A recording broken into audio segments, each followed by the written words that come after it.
Hello everyone, welcome to our State of the Game live stream for Ashes of Creation. I'm Margaret Crone, your community marketing lead here at Intrepid Studios. I feel like I've been here forever, and I've only been here for like a month and a half. It's been years. It's been years. Yeah, 2 years. Years in game 2 time. months, yeah, maybe dog years. True. And of course with me is... Stephen Sharif, creative director. And also the CEO. Owner. He That's does a right. lot of things. Forgot about that. Of course. Jeffrey Bard, I am the lead game designer. And today we're going to be going over a lot of things. We have, obviously, Stephen put out a creative director's letter. We're going to go over that briefly and talk about those things, but we definitely encourage you to go read it yourself because it is quite a read. And then, of course, we're going to... It's got some links to it. Steven's got a lot of things to say. And then we also have an FAQ. We kind of grabbed some of the major questions that you guys had. Stephen, I know you spent a lot of time last night chatting with people. I did, yes. I love doing that, by the way. I don't know how he does it. He's so charismatic. I'm like, I'm nervous just being here. Well, I'm like sweating. I mean, that's the great part of, being on the other side of the fence. When my whole life previously I was a player, I didn't get to see what's going on behind the scenes. And then now coming at it from a different direction, being able to interact with people who have the same mindset I had with other projects and kind of discussing with them in a way that I never got to experience with games that I followed. So. I actually share that feel with you very much, and I'm sure Jeff does too. I mean, I came from, being a player, and then I grew into the positions that I have gotten through the industry over the past 13 years. So for me, it's the same thing. Like, I want to be able to do a lot of amazing things for you guys as well. Yeah, we all remember what it was like to be a player. I mean, we're all still players, so it's we want to make sure that we treat you guys right, and Yeah, so we'll be going over that. We'll be answering some of the FAQ questions. They're not easy ones, but we'll get to them. And then we also have a special video that we want to share with you all, so stay tuned for that. And then we'll do an open Q&A for you all on Twitch. If you're watching us live, you can ask questions, and our lovely community manager. I don't know if you want to run over here, Sarah. Oh, Sarah, come say hi. Come say hi. Okay. I'm behind the handle right now. Don't look behind the curtain. Okay. Yay! Hello, everyone. Hi, Sarah. Also known as Toast. Yeah, that's true. We You always should call have a her piece of Sarah, but toast. Where's you need to just like carry it. Oh. We could do We that need to thing. get you like a toast plushie or something. No, you know how they like have the thing where you can like have the toast in front of your face. But yeah, so Sarah has joined us. I know in our last live stream, which was about a month ago, we had discussed that we were going to be adding a new person to our team, and Sarah's the person that is joining us, and I'm so thankful for her being here because now I can focus on a lot of the other things that I want to do that are the big things on the content roadmap and things of that sort. While she Which is focuses on exciting, by the way. Yeah. Content So- roadmap. Let's just get into it. We'll get to the content roadmap probably at the end of the letter here. So the first things first is we talk a little bit about our studio and the updates regarding that. So you want to run people through that a little bit? Yeah, absolutely. Just the letter? Going through the letter? Or? Well, just specifically the studio. Oh, the studio. updates. Yeah, absolutely. So we are still growing, and we have a lot of growth still to do. We brought on 15 people over the past just a couple of months, really. Yeah, and it's been a lot of onboarding too. So keep that in mind. It takes a while to train people up and get them knowledgeable about the things that you want them to do. So keep that in mind as well. Yeah, I mean it's a process to bring additional people on board. You have to catch them up to speed, but it's a good investment because in the long run, then they become productive and able to contribute. Obviously. Yeah, I mean, there's a good learning curve when it comes to Ashes of Creation. So it takes a little bit to get everybody up to speed. My favorite thing is doing those orientations. The orientations. Yeah. Steven does like an orientation, and it's we like had 8 like hours. 10 people in there. Well, yeah, I think it was scheduled for 30 minutes, and it ended up being an hour and a half. Just I don't know people who have so many scheduled it for 30 minutes because there's no way that would have been possible. 30 minutes of just saying hi. Yeah. But what I thought was really great is that when I was in that orientation, I knew most of that. It felt good. I was like, I did your really homework. downloaded a lot of information in Absolutely. my brain. My Yes. hard drive is full. Yes. So yeah, I think that is one of the main things too, is getting those heads. Now we aren't exactly where we wanted to be. Right, as far that as is hires true. go. Obviously we had some goals with regards to hiring, and we didn't hit those goals for 2018, but we are doubling down on our efforts to recruit. We've brought on some headhunters for specific key positions that are going to assist us in getting the necessary talent to add to our already amazing talented team. Yeah, we're a very picky studio, so it's not for lack of effort. It's just in terms of who we want to bring in the door. We have a very specific culture, and sometimes it takes a little while to find the people that you're looking for. And also, one of the key points that we adhere to when bringing aboard, personnel is really, their experience from an MMORPG perspective. And their love of MMORPGs, their passions for MMORPGs. It's going to hit the table again. I'm sorry if you're hearing that. No, it's on the mat. Look, it's on the mat. It's got 3 mats. They cannot hear it. They cannot hear it. Oh, can I hit the ground? By the Yes. Oh no! The community was like, just let them talk with their hands. I was like, it's fine to talk with their hands. They I've been just like look at trying you. to just clamp it down. Yes. Keep it still. So regardless, bottom line is, we're growing. We are focused on growing further because Ashes of Creation is a very large project, and we're going to need a lot of people. Yep. Yes. I'm very excited. As someone who is an MMO player, I am so excited for the product that we are creating because this is what I want. I think all of us have wanted that. So I guess that's all I got to say about that. Do you want to talk a little bit about our studio move? I think a lot of people thought we would be at our new studio. As you can see, we're not. Can they? Can they? I actually guess you can't because we're Just on we're a in the green. same field. But here's the so thing: maybe- I'm going to update the stream room, so we actually have like a pimp stream That room. is I'm true. just saying. So HR. No, I'm just not like that kind. I meant like No, like I know. my ride Just style, kidding. not that kind. no, absolutely. We actually. we All right, let's go. It's too early. We haven't had our coffee yet. Yes, we actually began construction on the new site that we'll be moving to. We did previously have actually 2 other locations in the past that we had planned on moving to. Things kind of did not go the way we expected with those locations, and we had to readjust. But we have found the new location, and we will be moving soon, which will be great be our because new home. we need lots of more seats. Yes. We do need so many more seats. We need more- We're shoving people in the corners here. Yes, right now it's like a sardine can. We have like a couch area, and everyone's like, "We could get rid of the couch area." Oh, we're getting rid of that But, yeah, couch no, I know. Like, and that's what So sad. Like, I love this that couch. couch. We I need know. we need a couple more stations in the meantime. Yeah, and I think a lot of people were asking, and I don't know if you feel comfortable about talking about why we weren't able to get those offices. I think that was like a follow-up question that people were asking. Obviously, Yeah, that's absolutely. Kind of so private to no, those no, people, it's so I don't totally know. fine. Okay. One of the locations that we had entered into discussions and were finalizing the contracts for, actually, the company that owned yeah, that this spot one. sold their portfolio in the middle of our discussions, and the new owners decided that that was not going to be the course of action they wanted to take for that particular building. Yeah, they wanted to release the whole building and not just a section Right. of it, and we don't need a whole building. That'd be a lot. Oh no, that was the second one. Oh, Sorry. that was the second one? The Okay. first one was Oh, like a year gosh. ago. Yeah, that was Oh, a geez. while ago. Yeah, that was a while ago. The second, I don't know about that the one. I wasn't second here. location, we had actually. I decided that I wanted to build our building, right? Yeah. And not lease it. So I found a sublease for us to enter into in the interim between building that place, and it was a middle floor of this laboratory kind of. So it's 20,000 square feet. It was a beautiful area. Really nice. Really nice. Looked great. We went in there. We were literally 2 days away from signing the sublease for that for 3 years while we built and found a location we wanted to have long term. And their medical testing actually did not go so well. I'm not going to say the name of the company. And they decided Okay, they that's needed fine. to lease the entire building instead, not just the middle floor, which was like 60,000 square feet, of which we did not have the need for room. Yeah. Of No, that that's size. it was That it was a too little- much. Yes. That So would that was be a kind of stupid deal. like the background. I know it's a little probably too Dry, but- yeah, exactly. But that's kind of where we It's were. inside baseball. People asked, so here's your answer. So now you've got it. Oh, that was one of the questions. not got one it. of the frequently asked questions. It was just a question that a couple people had asked, so I was just throwing it out see. there as a follow-up. Beyond that, we talk a little bit about the state of the game and the MMORPG, as well as how Apocalypse assists the MMORPG. And then, of course, where our website, forums, and customer service and e-commerce has been over the past, I don't know how long, before me. So I don't know if you want to talk a little bit about that, and then we can go to the future, because that's what people really care about. Sure, absolutely. So, as you guys know, leading into December, we had begun to implement our new website, which moved away from WordPress, which really was not a scalable solution for the amount of traffic we were expecting and do expect moving forward. So we had to release our own custom cloud-hosted website.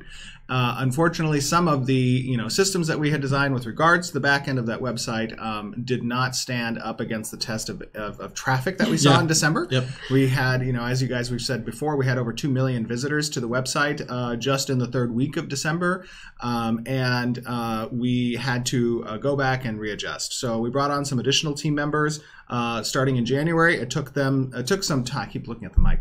It took some time to catch the new web team up to speed on some of the tasks that they were working on. But I'm happy to announce that we are making very good progress on that. And we did actually just do another migration, I think a couple weeks ago, right? Yep. Which solved a lot of the issues.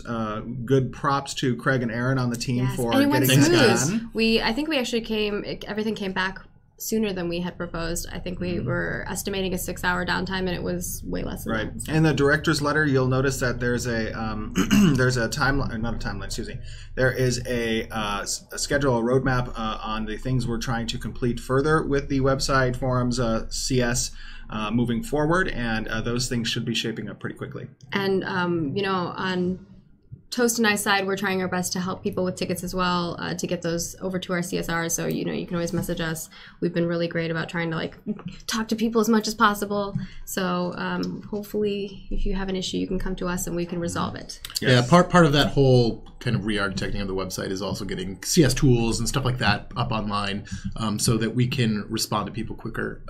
We've not been great about that, but we're getting better. Yeah, and I think once we get our CS lead in-house and everything's good to go, I think that one of the main things that they're going to be doing is coming up with the proper policies and utilizing those tools in the ways that we want to, and making sure that we have the tools that we need.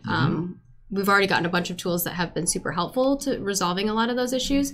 So as we get more, we'll be able to do things less manually and a lot faster. Yeah. Right now, everything's very manual process. And keep in mind that we are a small studio. I think people think that we're huge. we are definitely bigger than we were, right, by a lot. Yeah. But we're still not quite at full capacity yet, and there's still, we're still a startup, and we're still filling a lot of those positions and kind of building out the team. So yeah, a lot of this stuff is, people wearing different hats and trying to solve what we can with what we've got. Which is exciting. It is. It's super. It's a lot of fun, right? I think that drives us into the future, and I think that's what people really care about. Yeah. So I don't know where you want to start off with in the future, because there's a lot of stuff to talk about. The future. The future. Ooh, the future. Yeah, absolutely.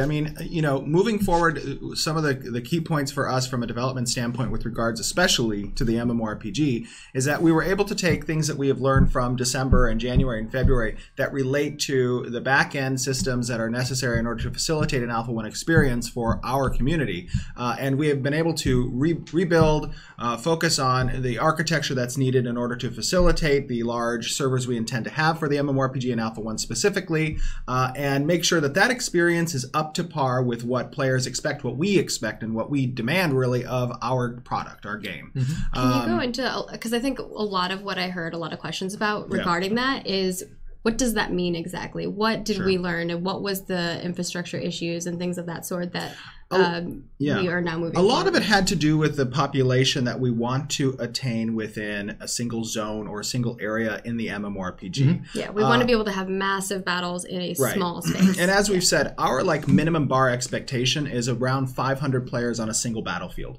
Now, if we can go higher than that, which we believe we will be able to go higher than that, that'd be great. But we want to facilitate that type of battlefield dynamic with that many players. And that means that there's a lot of technology that goes into replicating each player to another player, to making sure that the server is able to handle the load of information that's coming in from, whether or not there's going to be hit scan or projectile-based mechanics that are present on the server that need to be processed, all of the skills that go into those things. Having a high population within a single area is something that we're trying to achieve, and a lot of the back end is going to facilitate that. Yeah, it requires a lot of efficiency in how that communication works, right, between every client, between the server, and when you have 200 people in an area, right, and you have all of those people trying to communicate to one server, that's a lot of data and it's a lot of information. Right. So a lot of what our engineering team is doing is sort of making sure that those are following paths that are the most efficient, and that people who don't need to know about certain things don't get told that. Right. So it's really about finding efficiencies and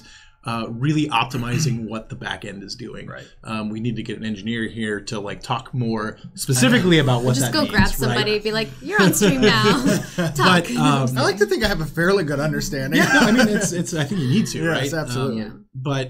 So yeah, it's that's what we came out with that at. Right. And we've made a lot of progress on that 100%. front, but there's still a lot more to go to get to that point. Right, and the key point with regards to progress is that, can we talk about that? Yeah, right, is what that, what we went into December, expecting from an architecture standpoint, getting the data back from testing that you guys provided us through, APOC was fundamental in understanding the changes that needed to be made in order to move forward with Alpha 1. Can you talk a little bit about the specific data that you were looking for and Absolutely. the type of data that we utilized and how that helped us? Absolutely. So basically, when we look at data, we look at how the server performs in handling the number of processes and requests that are coming from players in the game.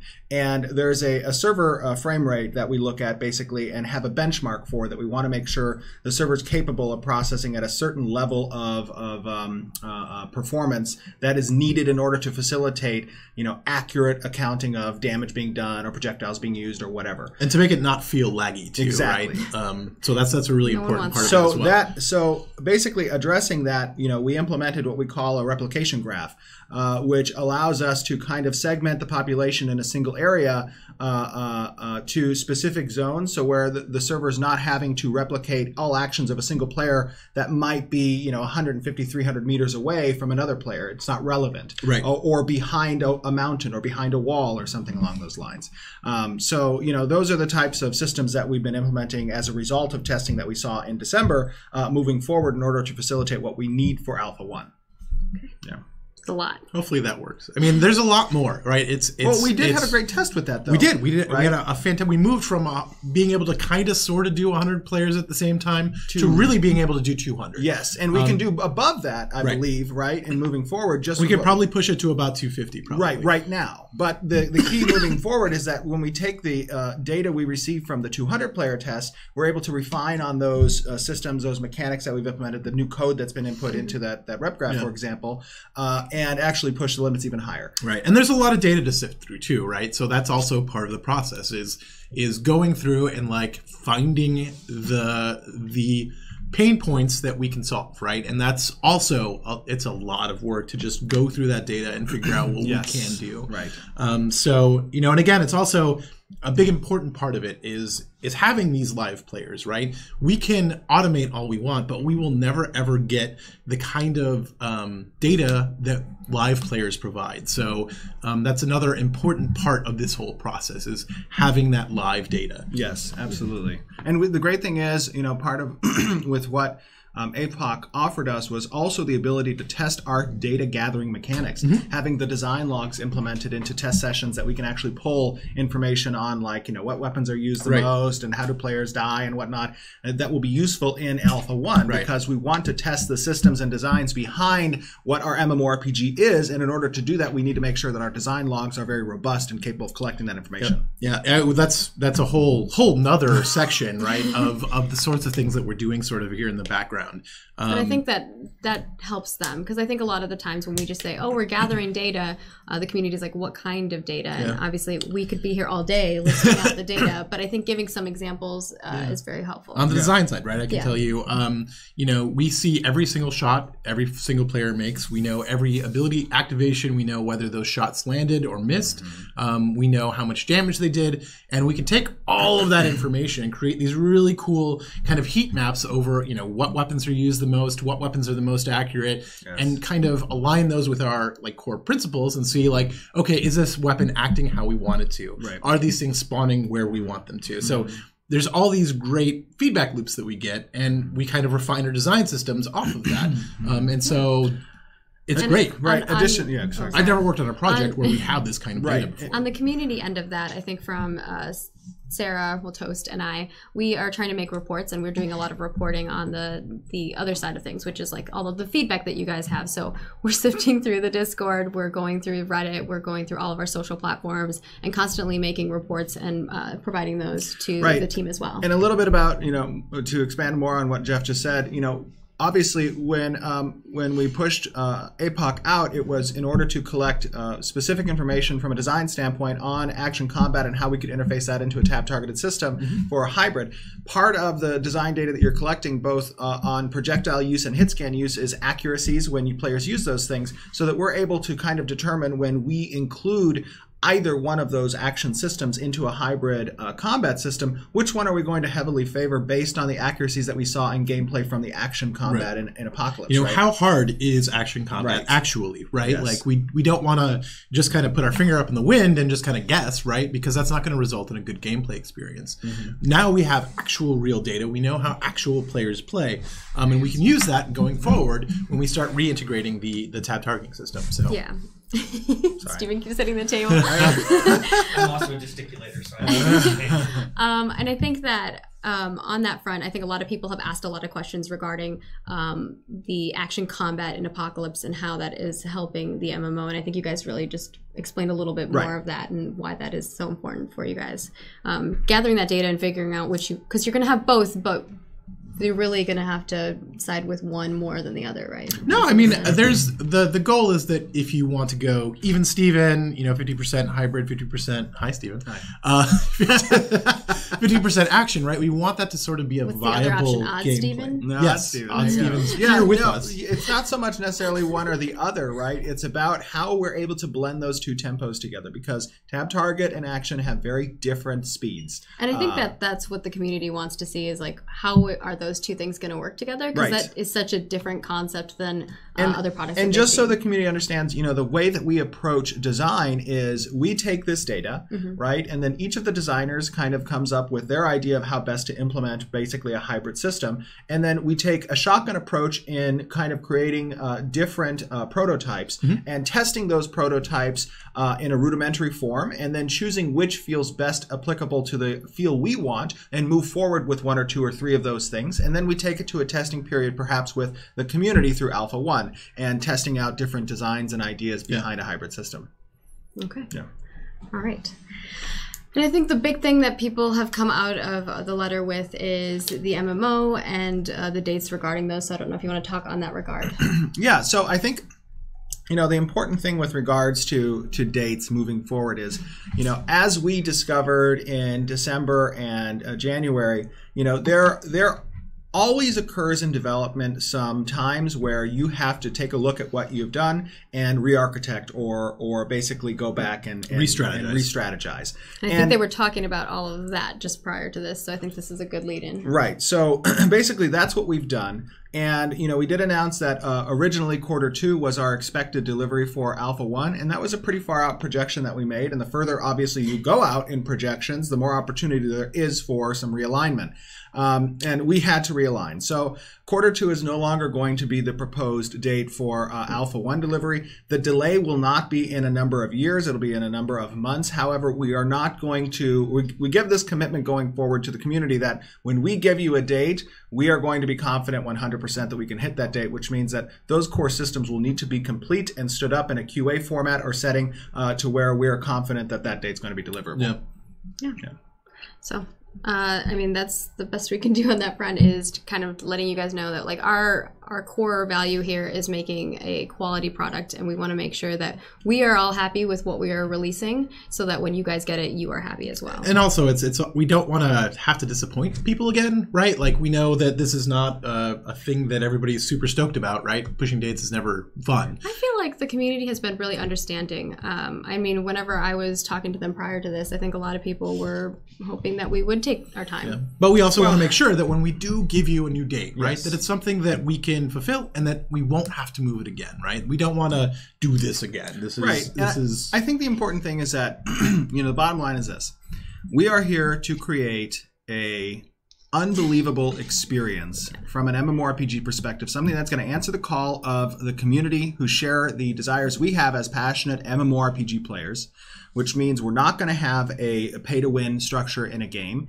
We're not going to undermine the economy of the game by introducing elements that throw into chaos what players work for over months of time. We're going to emphasize risk versus reward. We're going to have a AAA quality MMORPG that encompasses a wide berth of desires and gameplay mechanics that players in the MMORPG genre want. And that, yes, it takes time, but we're doing it in a timely fashion, honestly. Yeah. I mean, even with a delay, it is important to note that, comparatively, we have progressed a great deal further and faster than a lot of other projects that I personally as a gamer have followed. So, taking that into consideration and looking at the whole picture, know that this project is in the beloved hands of, passionate MMORPG experienced and veteran developers who want to play this game. Yeah, we care about this a lot. This is our lives. Like, yes. this is something that we are yes. all very, very invested in. Right? I'm invested. And we want to see it succeed. Yes, absolutely. Yeah. And exceed. And exceed. Yes, exceed nice. And succeed. And then, of course, moving forward, we also have our website and our forums. We talked a bit about CS. We're going to be hiring new staff for CS. And then, of course, our e-commerce changes. I don't know if you want to talk about that a little bit first, the e-commerce changes. Mm-hmm. Yes, so, part of discussing with the community a little bit about, we had moved to a new payment processor when we switched over to the new website, which was Xsolla, we did hear the feedback from the community, and we've decided to move away from Xsolla. It will take a little bit of time in order to implement the old payment processing, which was PayPal and Stripe, but we did hear feedback from the community, and it was a resounding request to move away from that payment processor, so we've decided to do that. Cool. And on the website and forums front, I can speak on behalf of that. On the website side, we are doing a whole bunch of back-end things, and one of the things that I'm really excited about is actually what you're going to see on the front end, which is what you guys are going to see more of than anything, is we're going to be redesigning the websites. We're going to be making things a little bit better. I know there's been requests from the community too in regards to even just like your inventory on there, things like that. So we are putting those forward towards our web team. Obviously those things are going to take time. They're not all things that are going to magically happen right away. And then of course on the website side, we're putting a lot of blogs up there and things of that sort. So we're going to try to clean that space up because it definitely needs a little bit of love. So those are things that I have been working on with the web team, and we've already changed quite a bit. It's just, it might not be as player facing for you guys right now, but moving forward it will be. And then on the forums front, I can't give you an exact date, but I will say that on Toast and I's front, we are already starting to get things prepped and started on our end, so that when we do launch with the forums, that you'll know. My goal is to give you a week's lead time, so you know that it's coming and it's happening, and the date and time, and you will know. We'll have an FAQ up that answers a lot of the frequently asked questions, and if there are more questions that come up throughout that week, we will continually add to that, so that you always have your answers on an official platform that you can go look at before the forums come back up. But I think it should be pretty simple. I mean, you make an account, you log in, it's pretty easy. But I know there's a lot of questions regarding like your old post and things of that sort, and we'll answer those in that FAQ. Content roadmap. There's a lot. So I think that this is kind of like the main thing that you all have been asking for is, you know, when can we see more stuff? I think that one of the things that I am working heavily on with our producers, who have been working really closely with all of our leads and all of our developers, is coming up with a plan that kind of works along with their pipeline, so that I'm not like taking someone's time from their work that they're currently working on, because I don't want to stop them and you don't want me to stop them from doing what they're doing, but we also want content, right? So we're adding some of these things into their pipeline. So when someone finishes a thing, they send me an asset, or whenever they're doing something, they're recording it so that we can utilize that in video footage. So it's not taking away from their time, but it's still giving me the things that I need in order to make stuff for you guys. This month, specifically in March, we're going to be focusing on nodes. I'm excited to share a lot of things. I think we are too. Design is really excited. They have given me this large document with lots of awesome information, and I will be piecing that out into quite a few articles for you guys to eat up, and then also some art assets to go along with those. Do you want to talk about the video you have planned for this month? Yeah, so I also have a dev diary series that we're going to be working on. This will give you an insight into the development of our products, as well as let you get to know some of the developers that are on our team and how awesome they are. They're people too, you know. We're not robots. Well, maybe I am. No, I'm just kidding. So the first one is going to be actually our nodes video, and it's going to be showcasing a lot of the behind the scenes core tech that goes into the node system. Wait, is this going to be nodes? No, not that one. Not but that nodes video. I do have something planned for that. You'll be seeing that soon. Okay. You know, March being nodes might allude to some other things, but Dev Diaries is a series. It's not only going to cover nodes. We're going to cover all kinds of systems and art. We're going to show the modeling process, the animation process, the concept art process, all of those things, world building, level design.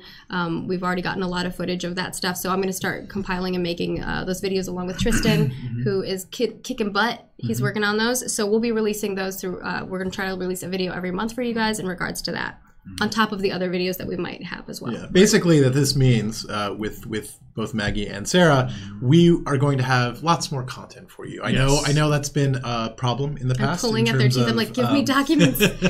In terms of, you know, we are all doing a lot of work on the game, and we've not had that extra hand to be able to like spend time on this stuff and do this stuff right. I think Steven has tried. We've all tried, we, right? we all tried for sure. And just to be clear, you know, the lull of content that you guys have not seen since December is a result of really the amount of focus then that the developers had to spend from kind of, you know, actually it was it was October, November, December, January, and February until I brought on board Margaret and Sarah to really focus on those things, right? Yeah. Because, you know, unfortunately, I do wear a lot of hats.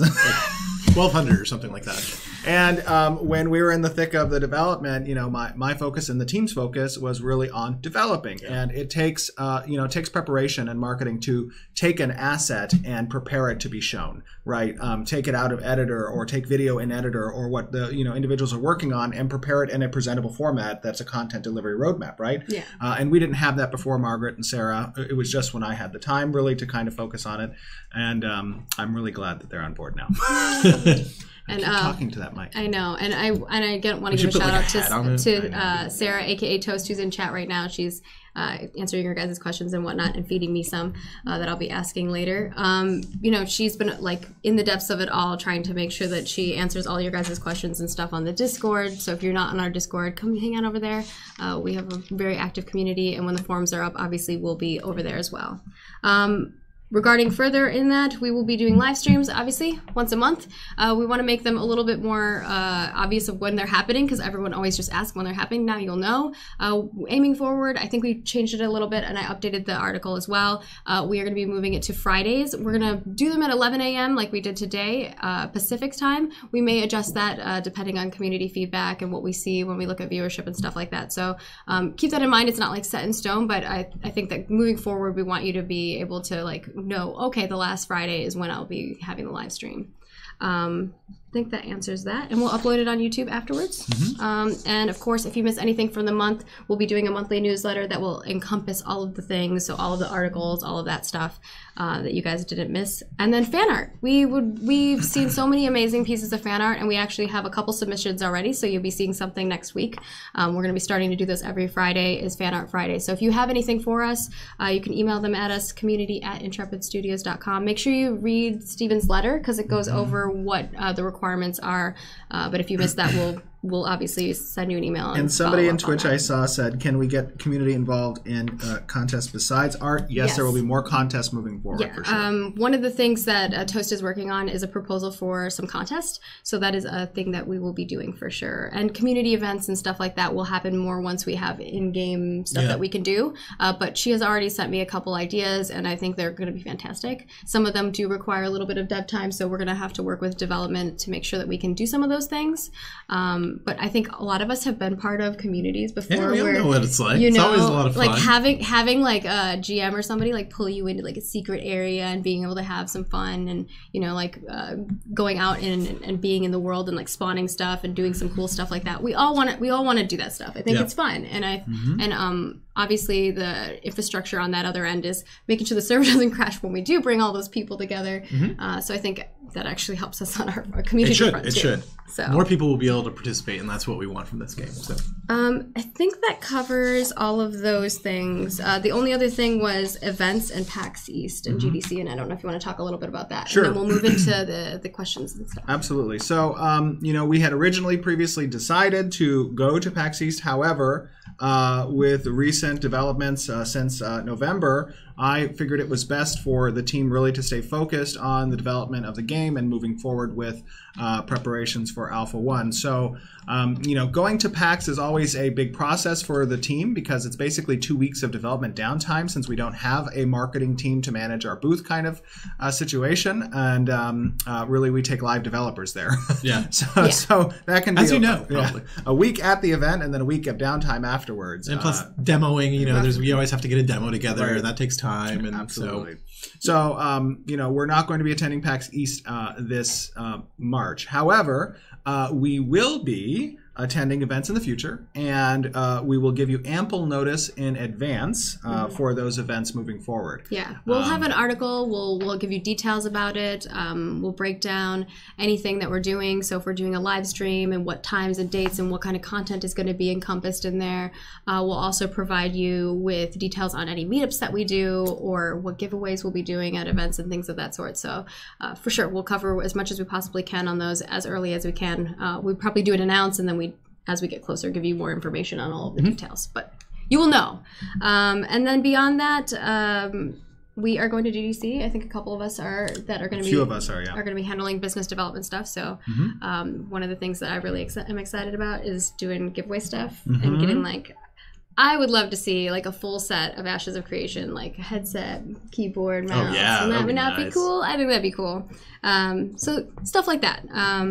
And then I think we'll just get into the FAQ. I think the first question is. Video first, or? Oh well, I think we're gonna do the FAQ, then the video, and then the FAQ, live then the questions. video. Got it. Okay. Do you want to do the video first? Yeah, let's do the video first. And then just to give you a little bit of context behind the video you're about to see, it's a very short video.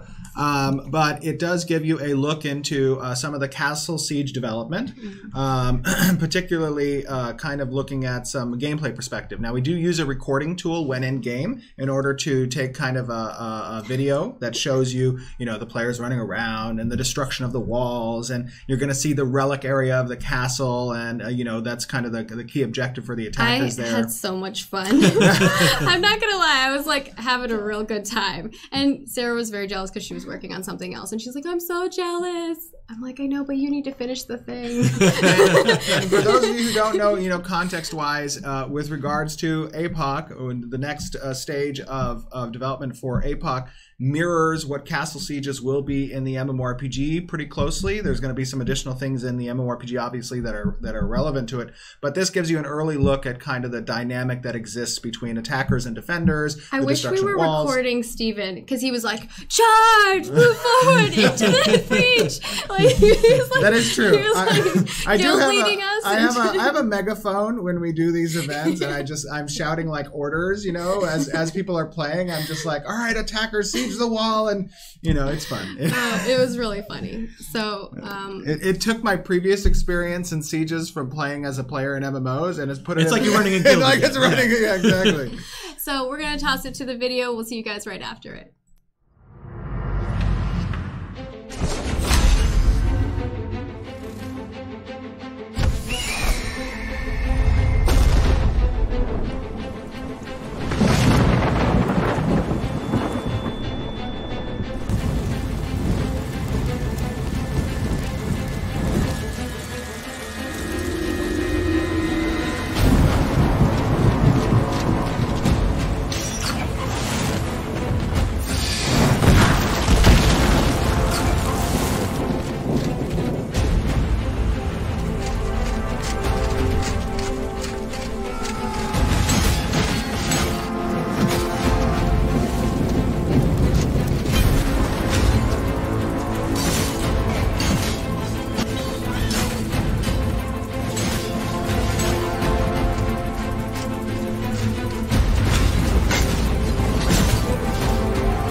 So I think from the chat, you guys enjoyed that. I really had fun recording that. Like I said, I was having so much fun. And when Steven was yelling, I just was I was dying laughing because I was like, this feels like I'm in a war right now.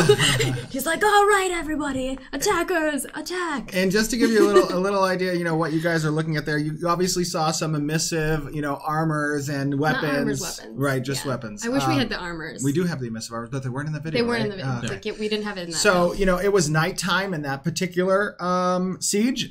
So it was raining. It was the rain raining. is so pretty. And that is 100%, gameplay using our recording tool that kind of follows the, you can go in. I don't know if you've ever played Fortnite, you've probably seen the same recording tool in Unreal Engine where you can take an old match of yours and basically take the camera angle anywhere you want. Yeah. And do some cool cinematic stuff. I think this is an older video that we played before, so if you missed it, the one that is behind us is that. Right. Yeah, it's up on our YouTube. Oh, I see. And we of have course, one behind us. the other one is a video that we've had. I think you put the wrong video in, but that one's up on our YouTube, and we'll be uploading this one up on our YouTube too, so you can go relive the experience over and over and over Right. again. So, just to give you guys that idea, a little look inside some of the combat that's taking place with some testing in the castle sieges. Yeah. Do you wanna Progress do you wanna talk continues about that apace. Yes. a little bit more on the design side? What part do you want me to talk about? I'm sure people will have questions, so we'll pull Yeah. some of those. So get your questions in chat. Toast will get them our way. But we'll come back to the FAQ stuff if you guys are ready to answer those. So these are like the questions that we saw asked the most, and then I'll get to the questions that are live in chat. So the first one is, with the delay for Alpha 1, what does this mean for the phases beyond Alpha 1? Are they delayed? And so I think a lot of people in chat, and I think Toast had said, a lot of people were asking, is the MMO coming before 2020? Well, it is very likely that this will push us beyond 2020. That's just the case. This is somewhat of a linear production when it comes to the MMORPG. So we're not expecting now to release the MMO before 2020. There is going to be some, opportunity for us to catch up speed later on, and we're going to take advantage of that as much as possible. And we will keep you regularly updated as new dates are expected. Right. With that same now principle moving forward, that when we give you a date, that will be the date. Yes. And also, once you get Alpha 1 in your hands, I think it'll be a lot more easy for you guys to kind of see where the project is and kind of how much more we have to go. So And I think that'll be a little bit more hands-on, and you'll get more direct information that way. And I think a lot of people have dates from all of these different events and things that were stated in the past. This is kind of our moment to be like, we're wiping that field. Going forward, we will tell you the dates. Those will be on our official blog channel or news posts and stuff like that, so you'll know when those are happening. We'll probably make a big deal out of those dates because they're going to be exciting for us, and we're going to have a lot of things coming up leading up to those things to make them very big and bold. And I mean, at least that's my goal is on the marketing side. That there's a lot of demand on other people to make me things. I'm working on it. I'm looking at working on it. So I think that answers that question. And to be clear, I mean, just so you guys understand, our goal has always been, we will be releasing a game that is up to the standards of expectations that both you and we have. And along that development path, there are opportunities for things to happen that will need us to readjust.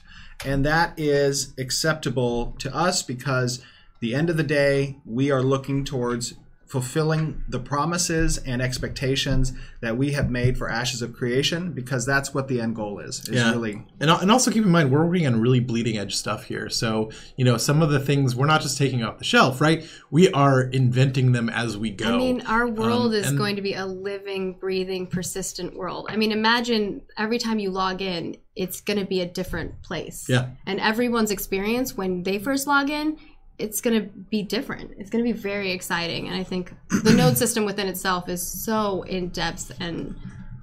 And I would say one other thing, as a player, and all of you as players as well, we have been there at the launch of a game that we were excited for, that we knew when we first logged in was rushed.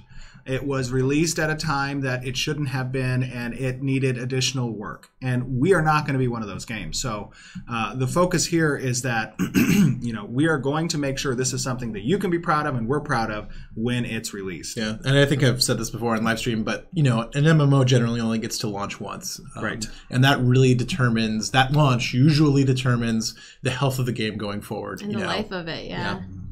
I think I'm going to move on to the next FAQ question. I think they've answered your guys' question in regards to that. When are we going to start seeing more actual in-game content versus concept art? And I want to start off that a little bit with, obviously we're going to share concept art because that's something that, like, as those things come in, I want to be able to share those with you. They're cool. It's the first thing off the table. It's the first thing that I get. So I definitely want to share those things with you. And then as I got models, I'm going to share the models with you, and so on and so forth. And in some cases, I'll keep all of them and then I'll share them all as one piece to make it like a really tasty piece that has like a lot of information, tell a story. Exactly. So I think it just depends on the content and what the piece is, whether I will share it as just a concept art or as a fully fleshed progression. But in regards to that, yeah, we want to show off in-game stuff. We want to show off both. And we will of be. everything. We will Yeah. be. Yeah, moving forward. Right. That's part of the content roadmap is to, provide looks at animations, at finished models, at, the in-game, in-editor look at, the development of node system and the tech behind that. I mean, that's part of already your schedule with the dev diaries and, moving forward. Steven doesn't leak it all. Right. To be fair, I only leaked the concept art. No, you leaked a video. You leaked a GIF. What video? We're gonna hash this out live. You leaked I a leaked GIF. a GIF? Okay. Yeah, you leaked a GIF. See, you guys get me in trouble. You see this? I get in trouble now. He even says, if Margaret's watching, she's going to be so mad at me. And I was watching. I can't believe you saw that. Of course. I look at everything, man. But yeah, of course we want to share things. And, even if Steven leaks it, we will share it in an official manner down the line as well when it makes sense for the content that we're trying to share. Because I know he likes doing that stuff. He's going to do. I can't stop him, man. I don't think you can. So I think that answers that question. I don't know what more I can say other than yes, you will get that. What's the actual status on Siege and Horde mode? And I think we just showed you some of the development of Siege. So I don't know if you guys want to talk further about that and then going into Horde. So obviously, as we experience some fundamental needs to fix certain features of what Apocalypse originally debuted through the Battle Royale, that pushed the timeline back for Siege and Horde mode as well. Work is still being done on preparing those things for our future delivery of them, but basically those have taken a backseat to kind of fixing some of the fundamental issues. Yeah. That doesn't mean that art stops. It doesn't mean that design necessarily stops. It really just means that as we focus on the back-end tech behind making those modes available, they're kind of all corely integrated into that tech. And just to give you a little bit of inside baseball, I guess, it's sometimes design needs certain things from engineering in order to continue to move forward, right? And so, if we've got all of engineering working on that back end, right, the resources that we have to kind of keep pushing forward get taken away, and so we work on other things. That's part of the whole process, right? Things need to be prioritized, and then we get them back. All right. And then, do you guys want to talk about Horde more? I think it kind of falls in line with that. Yeah, I mean, that falls under the same thing. Obviously, Castle Siege is first. The goal is to get Castle Siege done, and then we'll get Horde mode done. And again, these systems are all sort of interrelated, right? So the Siege mode builds on the BR, the Horde mode builds on the Castle Siege, so like all this stuff is kind of relatively linear. Sorry, I missed my pad. I'm just like...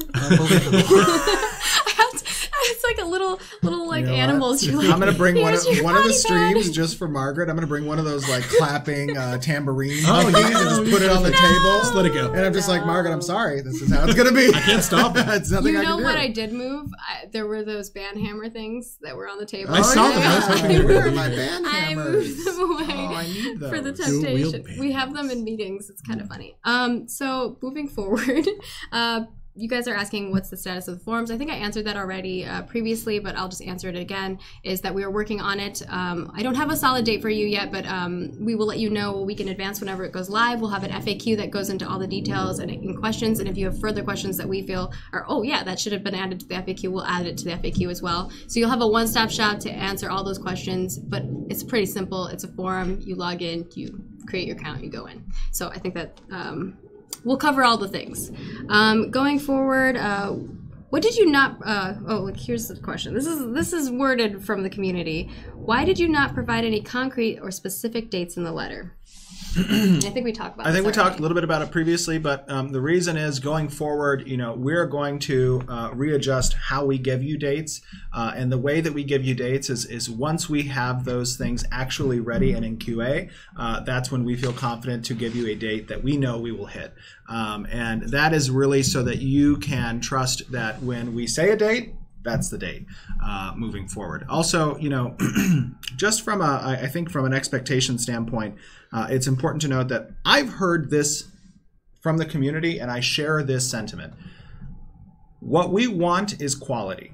What we want is the ability for our systems and mechanics that we've discussed in this project to actually occur, to be the game that we all signed up for, both from the development team as well as from the player base.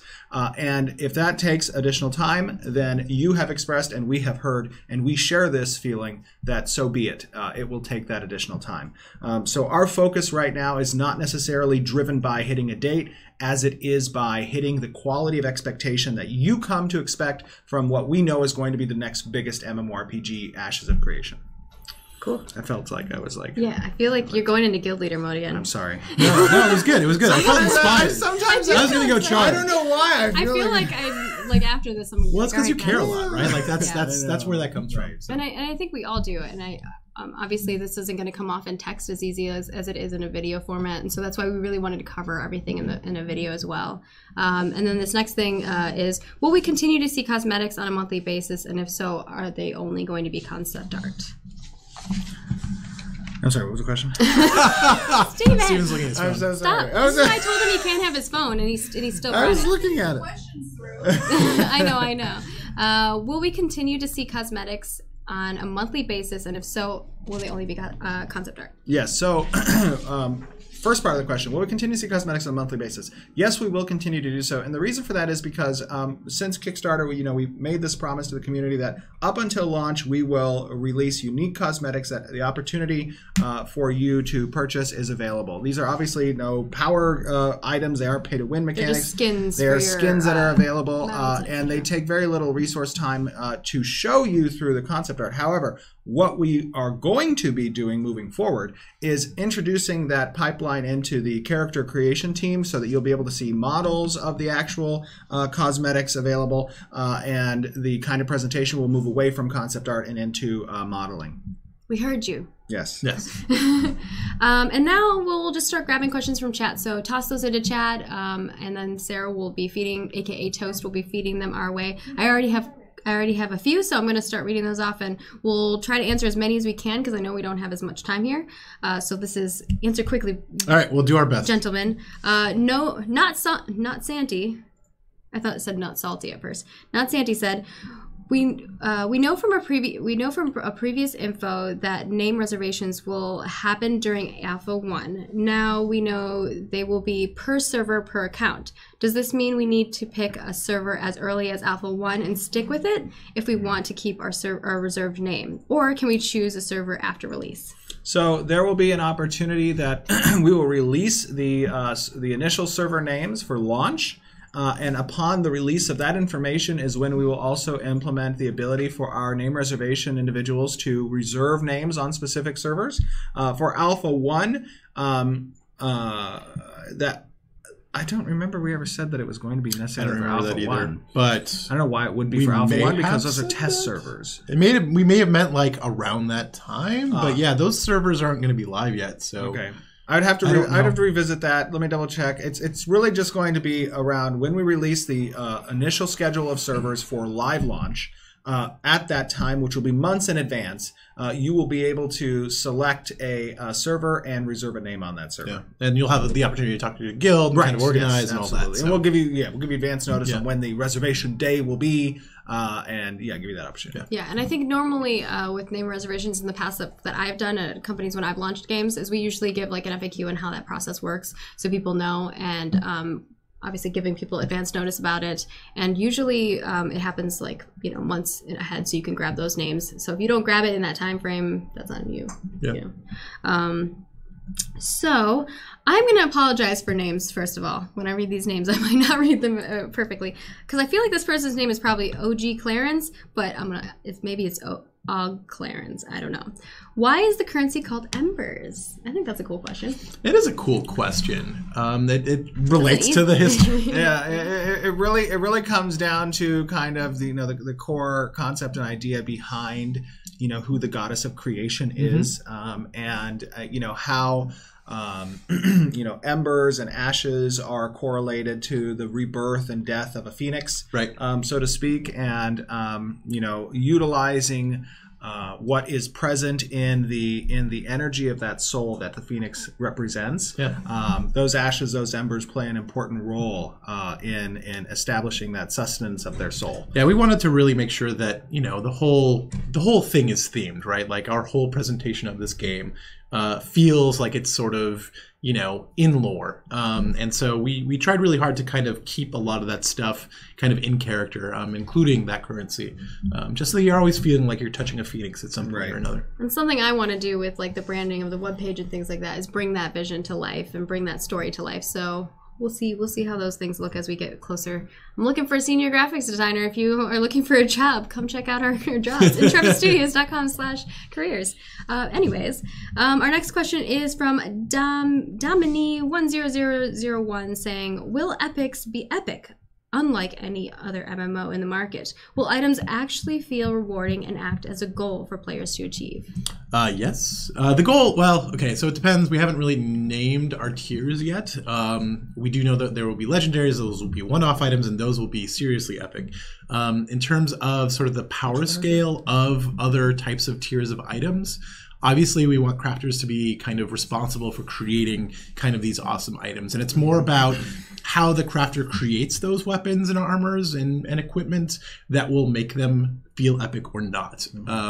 So it's really more in the hands of the players to make that feeling known, but the capability will be there. I think one of the other key takeaways from kind of our designs, as opposed to maybe some of the games that we've all experienced in the past, with regards to having an economy where items are present and sellable and have legitimate decay available, and not everything is soul bound. Right. That's in Ashes of Creation, it is an open market, and items are traded, and there are very little soul-bound items. And because of that, we feel more confident in being able to present these legendary type items. Like not very many soul-bound items. Right, exactly. Yeah. So that's kind of the idea behind that as well. Yeah, the economy of this game is going to be crazy, and I'm kind of excited for it because I know a lot of my friends who enjoy doing the crafting part of it, or enjoyed like selling stuff and buying things and doing all of that stuff. It's a whole game in and of itself, and it's crazy. Some people just spend their entire gameplay doing that. I'm like, that's not for me. And that's sort of what helps. Fight things. I know I'm not a crafter myself, but I really appreciate like what crafters and that kind of mindset bring to a game, because it fills out the world. It creates. Well, you want those people in your guild, right? Because they're gonna be able to make all the things for you, and they want to be able to feeding them stuff. You're like, yes, go. I love crafting. You're not a crafter. There are very few games where I've liked crafting. Crafting always feels like a chore to me. Yeah. I don't like sitting and playing in a UI for long periods of time. There are a few games that have changed my mind about that. Star Wars Galaxies is one of them. Arcade in alpha was one of them. Yes, I love that too. I've had to hide really myself in my it, house but, in Arcade because people come kill me while I'm trying to craft stuff. Oh no, that's not good. No, I loved Arcade crafting, honestly. I'm sorry, back in alpha. The one thing I didn't like though about Arcade crafting was that the opportunity for a RNG was really high in that crafting. Yeah. And I thought that took away from the ability to kind of make gathering and processing important, because you didn't know whether or not those materials were going to waste based on basically having a random RNG chance of getting something you didn't want. And I didn't like the tiered dependencies as well. That got real bad. I thought that really played towards their monetization practices, right? Oh, and they were trying to establish their labor I'm sorry. Okay, it's okay. Anyways, yeah. Keep it short, Steven. I was saying you triggered me on it a little bit. You triggered me on it a little bit. And I'm like here, like thinking about all the crafting systems. I'll go on.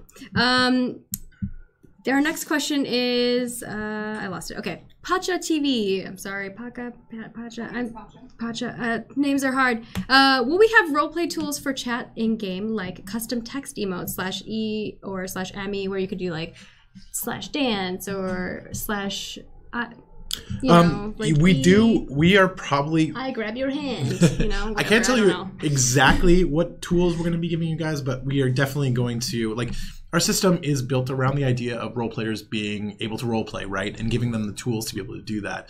So we will be giving emotes. I do like the idea of doing the /rolls, because in Vanguard /rolls will definitely make it in. We did 100%. We actually set up cups and we did like beer pong with like the /roll. So there will be plenty of like ways to do sort of in-character stuff in the game, and the chat system is a really easy way of doing that. But we want to give you some extra tools in addition to that. So. Ooh. All right, well, we'll have more details on those in the future. We've got Macius, which is asking, probably too early to ask this question, but how important will crowd control and group mechanics be? Obviously, it is loosely covered, but I'd like more. If possible, i.e. tanking multiple mobs, stunning, interrupts, and CCs for even basic dungeon content. I love CC stuff. CC as long as I can get out of it when I'm CC'd. So CC is important. What I've experienced with CC, however, in previous games is that there's often a very difficult time when it comes to balancing the diminishing returns for CCs, especially when you're trying to make sure that balance for CCs from a PvE perspective doesn't encroach on the PvP perspective, and making sure those things are equitable and make sense. It's a fine line. It is a fine line, absolutely. I've seen it done well, and I've seen it done not well. Right. So there will be absolutely CC, and it will be a very important aspect of the game, but it's not going to be a I win button, so to speak, that we may have seen in other games. You're not going to see stun locks. You're not going to see, controls that last forever until you're dead. You're going to see these things need to be strategic in its use. They need to be something that is timed at an appropriate moment, but not just a go-to win button. Will they be stackable? So, like, if you do it, then I do it. There will be types of CCs that will have their own independent diminishing returns. Okay. Yeah. Cool. Yeah.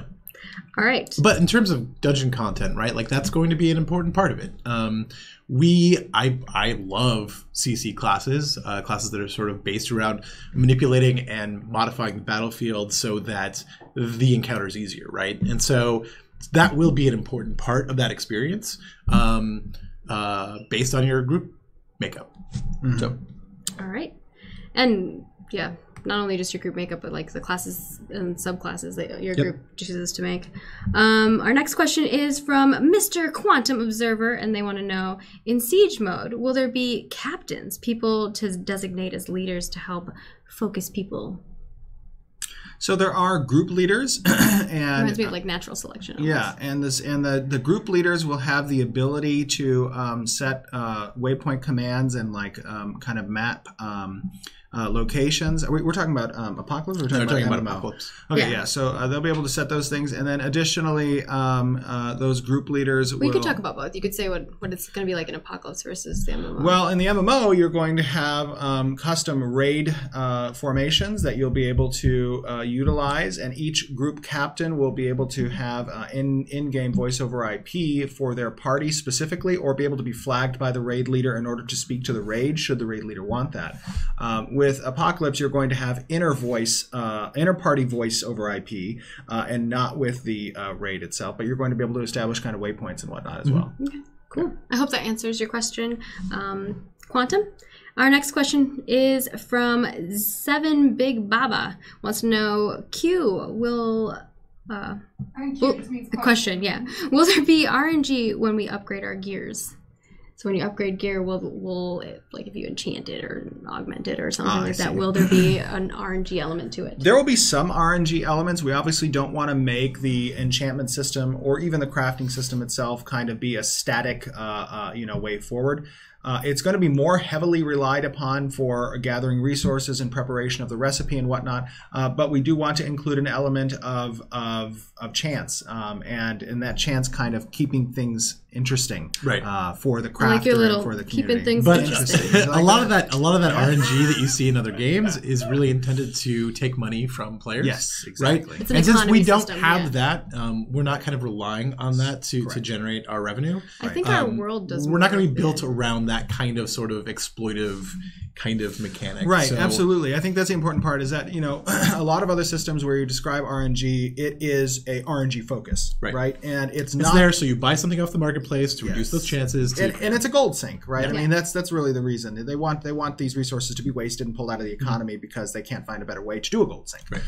And we have a lot of different ways to do gold sinks. Our economy is like nuts. So we're not going to have to encumber the crafting system through a heavy emphasis on RNG. Yeah. Cool. Perfect. And then we've got Shoxer22 asking, are we going to see more heavy style armor for melee classes? And I actually have seen a lot of people asking questions regarding that, or like medieval style armor. People have asked. Absolutely. Yes, we are going to see those things. We saw some of that in Alpha Zero. Yes, yeah. And Alpha Zero was a representation of the after fall civilizations, right? Whereas in Apocalypse, you see a representation of some of the armors that are before the fall, right? Of the parent races. So I think that even before the fall, you're still going to see those types of heavy armors. But I think what you've been seeing so far in Apocalypse has been more of a representation of that not heavy armor. There are a wide variety of armor types that are represented because we have have many cultures. Yep. There are 9 different cultures, and they all have different types of fields, and including the types of armors themselves, from martial class to arcane classes. So there's a wide variety, including those types. I'm going to follow up with this question because another person has a gear-related question. Cymex Z wants to know, will gear matter in PvP? So yes, okay. Gear will matter in PvP. Can you talk a little bit about how it will matter? Gear is a vertical progression that gives more power to the player. The question with regards to gear is how much power, right? Where does the dependency lie on your ability to be effective in combat? Is it more heavily emphasized on skill? Is it more heavily emphasized on gear progression? Is it a kind of rock, paper, scissors format between the different types of classes? Is your foe or monster that you're fighting, geared specifically towards your class to defend against? Those are all the components that go into what makes combat a scenario of success or failure for a player, and gear is a good chunk of that, obviously, but it's not going to be the end-all be-all when it comes to being able to succeed in combat. Just having action-based skills, right, changes that equation quite a bit. And also, in terms of our balance, right, like our kind of philosophy on PvP balance is really based around the group, as opposed to just individual players fighting one another. Right. A duel is going to be a very different thing to balance around than a group. And since all of our PvP is based around big group content, that's kind of where we're going to be putting most of our eggs in. So it's more about the coordination and working together. Right, skill, and, basically, timing things properly, things like that. Our next question is from Silent Ranger 19 asking, how do the guild halls work? Is that a separate freehold you can build and customize, or another system completely? So the guild hall will be a guild specific. Well, there'll be 2 types of guild halls. There'll be static guild halls that exist within a node, and then there will be a guild hall that can exist on a freehold. And I believe one of the ideas, and we aren't definitive yet on this. We have a couple of ideas for it, but one of the ideas is that a guild at a certain level will have the ability to receive a guild-specific freehold plot that's separate of the character plot necessarily. The guild will have to progress to that stage, and the guild leader will own the ability to place that freehold, and then you'll be able to build infrastructure that's specifically for the guild that the guild can attain through purchasing by using guild progression points, specific schematics that can build certain halls that benefit the players or can produce, potentially guild armors or guild items that can be used in battles and whatnot, and the guild can level that up. If they don't have the freehold and they have a node static guild hall, then those systems would be available through purchasing and or progressing that guild hall specifically. Are there specific places that you can only place the guild halls that you attain? So any freeholds can only ever be placed under the purview of a zone of influence for a node that is stage 3 or higher. Okay. With regards to guild halls, the guild hall plot. It may be that we decide to raise that limit up to maybe a stage 4 or 5 node, but that's something we're going to test in alpha. Cool. Yeah, I mean, just explaining that and seeing how the world gets bigger and the areas get bigger, it's really exciting. I know you guys have been working out a lot of the map, and I've been sneaking and looking. It's been fun. It's been fun. I know. Earl Count 2017 wants to know how to protect a city while the player is off, or players are offline. So we do have a system in place for that. I think they're talking about sieging a node.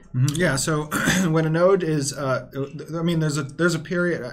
We've discussed this before, but there's a period of declaration. There's a declaration period that exists between when the mechanic is used to declare the siege and when the siege actually begins. And that will be a period of days based on the size of the node, the stage that it has advanced to. Typically, it'll be 1 day per level, I think we're going to aim for. But you'll get plenty of time to be notified and be prepared to be online during that time. And additionally, the time window in which a siege may be declared exists based on the server time zone. We may confine a North American time zone to between 3 and 8 p.m. where declarations can be made, and that's when the siege time would exist. Okay. I'm going to ask one more question because we got to wrap it up. We are actually 10 minutes over, and we've got a lot of other stuff going on in the office as well. So I'm going to grab this one last one, and it is going to be from Genos X23. And they want to know, long ago you talked about the APOC lobby will be like a house. You can invite your friends to and customize. Are you still going to do that, or have you guys changed your mind? That's a good question. That is something that we will have to reassess. It is part of our discussion for the roadmap moving forward internally, because that does take additional time outside of what was necessarily scoped for progress towards the MMORPG. That was some UI work that is separate, and some tech work that is separate, and might actually impact some timelines moving forward for the MMO. And it's also not core to the game either. Exactly. It's really just a cosmetic kind of thing. So that's one of those like low-hanging fruits where if we want to, maintain forward progress, that might get cut. Yeah. So we'll let you know, though, moving forward. There is one other question I did see with regards that an individual in chat was asking Didane DK. Okay, one more question. Yeah, one more question. Didane DK says, will the old referral system with the link still work? We talked about this too. Oh, we did? No, I mean in the letter. I see. Got it. Yes. So the old referral system's links will be forwarded to the new referral system's code. And yes, they will still work. In addition, you will receive a referral code that you can use and input into a field at registration for new accounts. So that's something that we're working on rolling out. Additionally, additionally, currently, referrals are only shown in your new account system if the user has migrated. However, we will be synchronizing all old referral data into the new database at some time in the future, so they won't need to migrate if a sale was done on a referral basis. And I believe that's on our FAQ too, so we've been pretty good about, Sarah, I'm going to give Sarah credit. Sarah's been really great about keeping the FAQ up to date, so we've been doing our best to especially with those major questions. Always check our website and type in the question in the questions section because it might be answered already. That's going to wrap it up for our live stream today, unless you guys have any final last words you want to say. I just want to let you guys know we appreciate you guys tuning in, and 100%, our motivation here in this studio is based on making you guys happy and content and proud of the quality of a game that we bring you. That is paramount to us. That is our sole objective. And we do watch Discord, we do watch forums and Reddit, and we do read all of the feedback that we get, the good, the bad, the ugly, whatever it is, and we take that into account. And Margaret and Sarah are doing a great job in kind of focusing there's already that been a in bunch so of that, videos, right. and I know there's some streams that are planned. Yeah, so Margaret and Sarah have done a great job in kind of focusing that into reports that I can read very easily, which is great because I don't have to go necessarily everywhere to find it. And then the other thing I would say, with regards to the project and moving forward, things are going very, very well, actually. The benefit of Apocalypse and what it provided us to kind of see some core things that needed to change, it was great to have that change known earlier than later, because as systems progress further, there become more interdependencies between systems and mechanics that rely on some of these core and foundational architectures that, if we find earlier, takes much less time to fix and change. That is really important to note. Yeah, and it front loads all that work, right? Yes. And that's all the scary, dangerous work that we're working on right now, right? Account services, back-end management, all of that stuff is so fundamental to the game actually functioning. Getting that question out of the way now allows us to move forward with confidence in all the other things that we're doing. Yeah, absolutely. So we just want you to know we love you guys. We appreciate your feedback. We really honestly love the support and the communication that you give us. And moving forward, you're going to see a lot of new content, especially this month. There's going to be a lot of things coming out, I think. Lots of Node stuff, so stay tuned for Nodes. I know you guys have had a lot of questions, and you can always pop questions over to Sarah or I, and we'll try our best to make sure that some of those are incorporated in some of the things that we're going to be going over. But I think we're going to be going into depth about stuff that you guys haven't ever heard about before. So I hope so. It's I've heard going to be about a lot. exciting. They have heard, Steven they have heard- talks. Steven does talk, but Wow. this will be like in depth and on paper. There's a request from the chat that we play the video again on the way out? One more time. We can play it at the end. Yeah, totally. We'll have the video up on our YouTube an channel encore. right after this. I'll post it on social as well, so you guys and gals can all check it out. Reminder that our next stream will be on March 29th, so come check it out. It will, maybe be focused around nose. We'll see. And you can follow us on all of our social channels. If you're here on Twitch, we really do appreciate it if you give us a follow, so you know whenever our stream goes live next. And of course, Twitter and Facebook and Instagram. We've been posting a lot of photos on Instagram with little lore tidbits if you're interested in those. So thank you all so much, and we'll see you next time. Appreciate it, guys. Bye, Take everybody. care.